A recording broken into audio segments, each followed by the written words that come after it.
안녕하세요. 부동산을 쉽게 다양하게 깊이 있게 분석하는 부동산의 비밀입니다. 역시나 7월이 열리자마자 그동안 밀렸었던 청약 일정들이 쏟아져 나오고 있습니다. 제가 기존에도 여러 번 말씀드렸듯이 앞으로 1년 동안 분양 물량 밀어내기 요게 상당히 심할 겁니다. 하지만 아무리 차린 게 많아도 내 입맛에 맞아야 그게 맛있는 음식입니다. 오늘 소개드릴 아파트가 비록 내 입맛에 맞지 않을지라도 그래도 한 번쯤 받으시는 걸 저는 추천은 드립니다. 그래야 다음 밥상에서 내 입맛에 맞는 음식을 잘 선택할 수 있으니까요. 동탄역 대방 엘리움 더 시그니처 아파트가 청약 일정을 발표했습니다. 이쯤에서 아마 이런 질문이 있을 겁니다.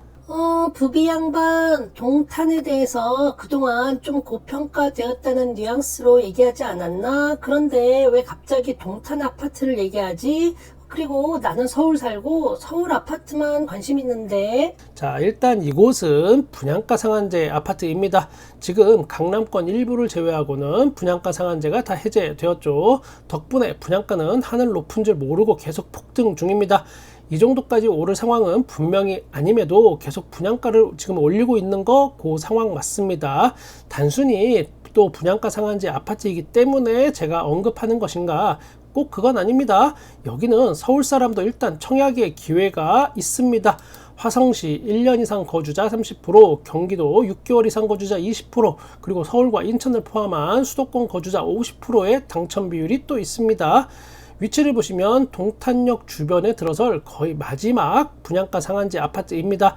동탄이 여러분 생각보다 꽤 클 수 있습니다. 저는 일단 동탄역 가까이에 어떻게든 붙어 있어야 한다라고 저는 생각합니다. 이쪽 동네는.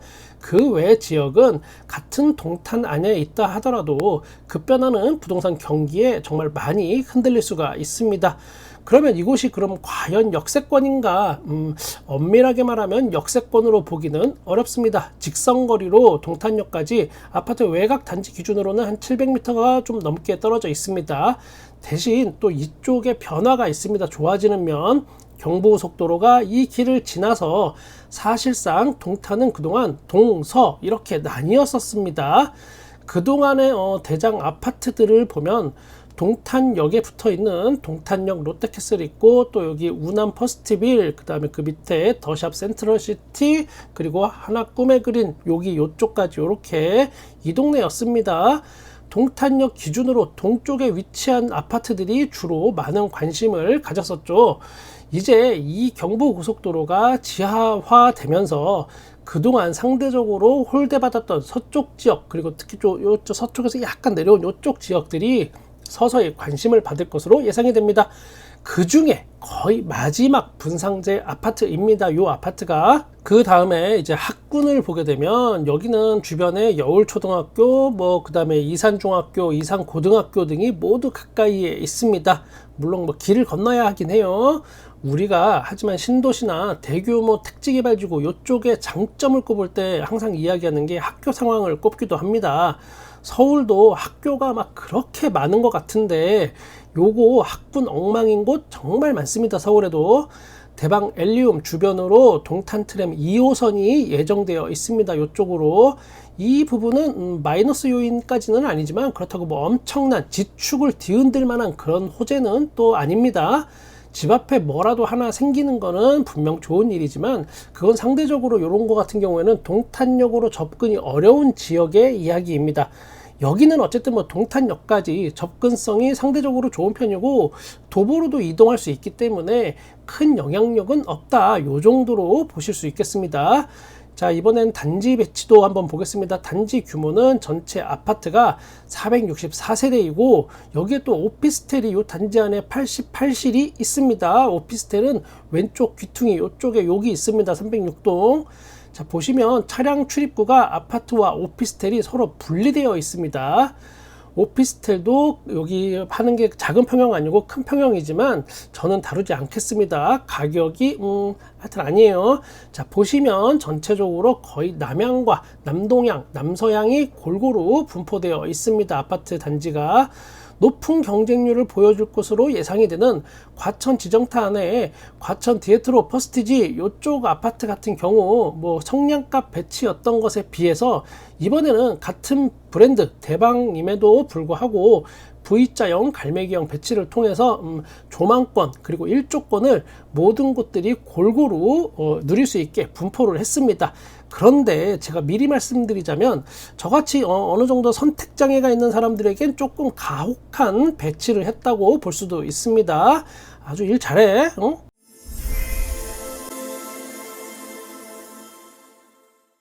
통상적으로 인기가 더 많고 구조가 좀 더 좋은 판상형 같은 경우에는 이렇게 1호 라인, 4호 라인에 배치를 해 뒀습니다. 아무래도 뭐 경우에 따라서 어떤 호실은 막힌 조망권도 있고 방향도 남동과 남서로 이렇게 쫙 나눠져 있어요. 그에 반해서 상대적으로 인기가 떨어지는 타워형 구조는 2호, 3호 라인에 이렇게 배치를 하면서 뻥뷰를 선물했습니다. 그리고 방향도 거의 뭐 남향에 가까운 정도로 많이 이렇게 좋긴 합니다. 이런 부분은 분양가와 함께 평면도를 보면서 또 이어서 이야기하겠습니다. 먼저 63A 타입입니다. 참고로 전용 면적 59제곱미터보다 뭐 한 평 정도 더 크다라고 볼 수 있습니다. 분양가는 5억 1,700만원대부터 5억 5,600만원대까지 있습니다. 방 3개, 화장실 2개, 그리고 알파룸이 있네요. 그리고 또 여기는 3베이 구조입니다. 이렇게 되면 거실과 침실 1, 2 여기는 남동향이라고 가정을 하게 되면 침실 3은 북서향이 됩니다. 주방과 거실의 맞통풍이 가능한 판상형 구조가 되겠네요. 특징을 보면 알파룸이 상당히 크다라는 걸 알 수 있습니다. 안방 드레스룸을 가려면 일단 알파룸을 거쳐서 가야 하는 구조입니다. 따라서 알파룸은 드레스룸 확장용 이렇게 뭐 사용할 수 있겠네요.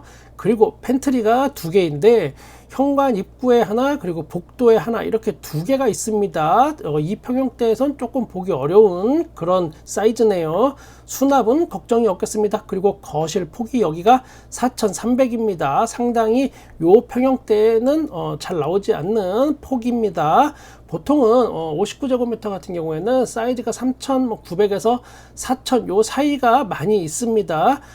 주방은 디귿자 구조로 뽑았고 식탁이 들어갈 자리도 또 충분해 보입니다.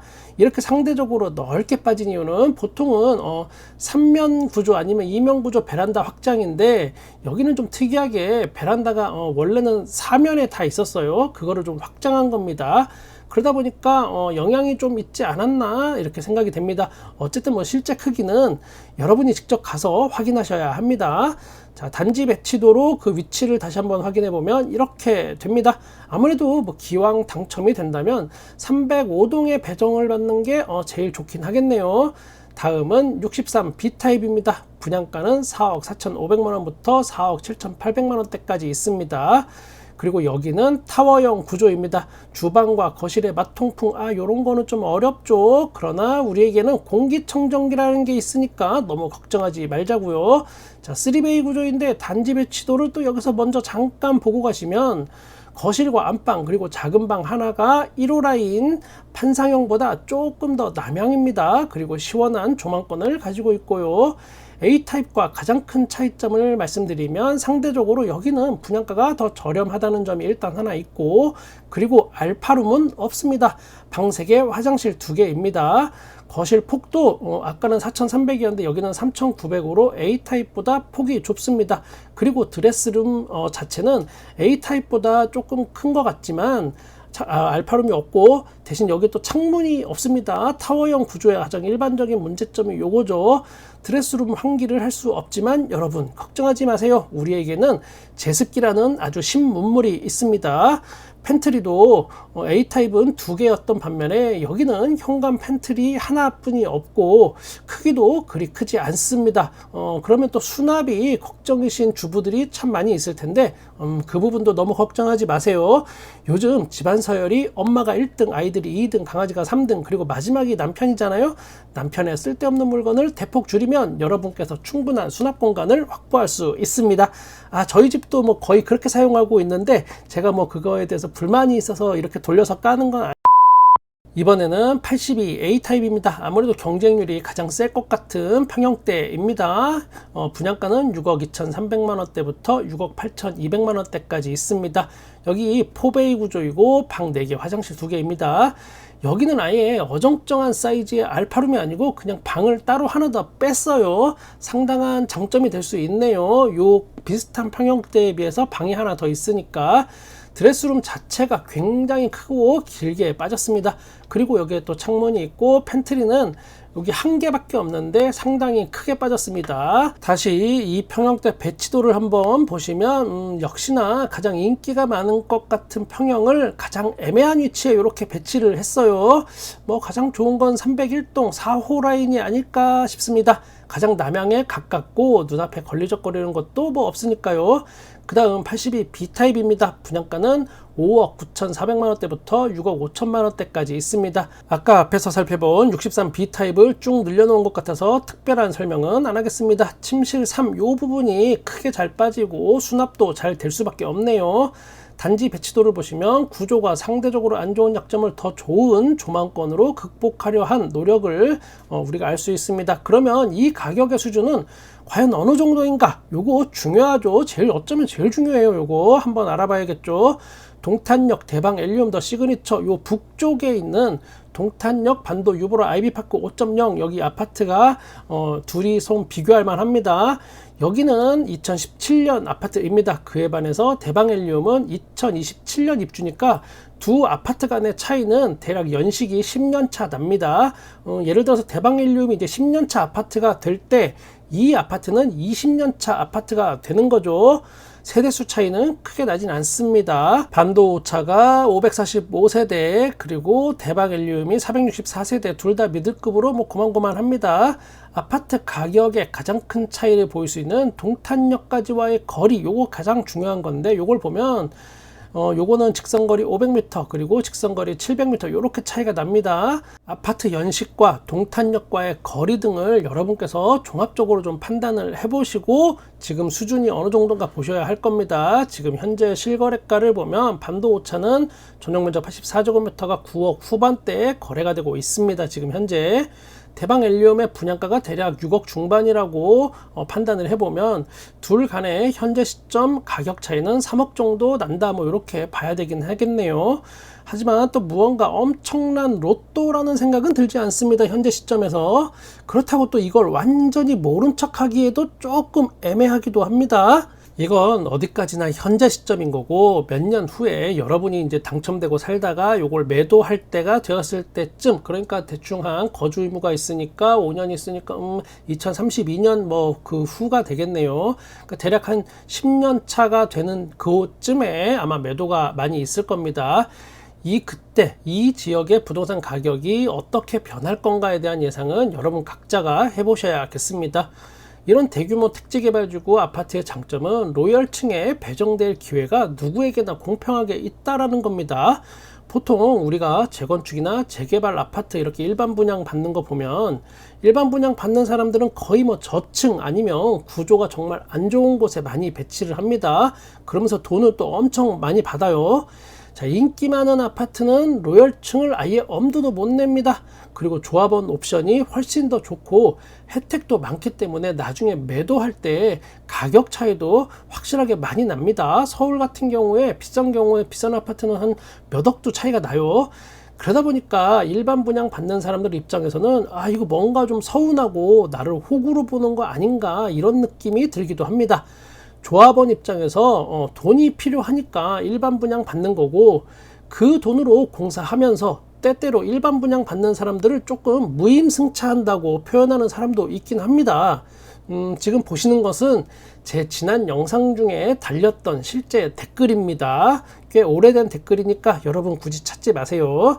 자, 분양가 상한제를 하면 조합원이 피해를 받는다라고 표현하는 걸 보실 수 있고 무임승차하는 일반 분양자라는 표현이 명백하게 되어 있습니다. 물론 모든 조합원들이 다 이렇게 생각하는 것은 아닙니다만은 제가 직접 조합 업무대행사 일을 해봤던 그 경험을 토대로 말씀드리면 이런 뉘앙스와 분위기는 실제 현장에서 정말 많이 있기도 합니다. 이런 더러운 꼴 안 보고 누구에게나 로열층의 기회가 있다는 것만으로도 저는 상당한 장점이다 라고 생각합니다. 마지막으로 동탄의 특징과 장단점 그리고 리스크를 살짝 언급해 보자면, 동탄은 역시나 삼성전자가 있긴 있습니다. 그 후광을 무시할 수는 없죠. 하지만 그에 비해서 집을 너무 많이 때려 지었습니다. 여기에 물량이 너무 많다는 게 여기서는 오히려 단점으로 작용할 수도 있습니다. 그리고 이 동네 거주하시는 분들 이야기를 들어보면 아이들 키우고 낮에 뭐 브런치도 먹으면서 이렇게 모임도 갖고 좋은 생활 환경이 있다라고, 살기 좋다라고 이야기합니다. 하지만 주부들도 자기 차량이 따로 있지 않다면 동탄 안에서조차 이동하기가 좀 어렵습니다. 서울과는 확연하게 다른 대중교통 환경입니다. 여기 하늘과 땅 차이예요. 서울살이만 하시던 분들이 처음 이 동네 이사 가면 이 부분에서 상당히 당황합니다. 그리고 이거 진짜 비밀인데 여러분께만 알려드리면,